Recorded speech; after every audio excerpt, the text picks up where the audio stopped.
Here at 10 o'clock, we're learning more about the man arrested by the FBI who agents say barricaded himself inside a hotel room in Greenville County. Now, last night, we told you officials identified Michael French as the man taken into custody on Friday.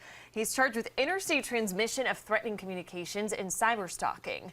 A few months ago, we reported he was being investigated by the Securities and Exchange Commission for allegedly spending millions of dollars from investors on personal expenses while attempting to create a financial guru persona on TikTok. Now, he also faces multiple charges in Florida, including aggravated stalking related to another TikTok influencer.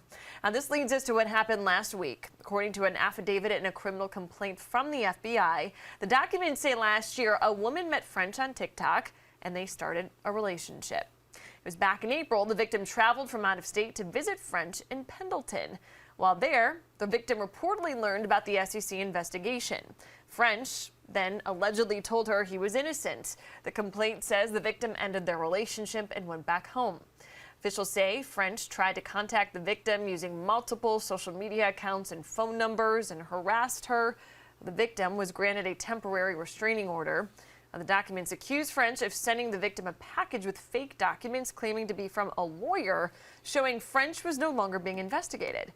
Investigators say they checked with the lawyer named in the letter, who told them they did not write it. The documents also accuse French of sending multiple messages to the victim, threatening to kill her, her family, and others.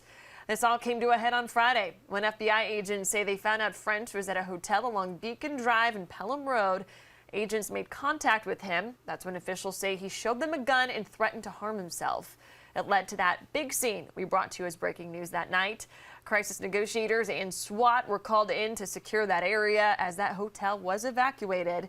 The FBI says French eventually surrendered peacefully and no one was hurt.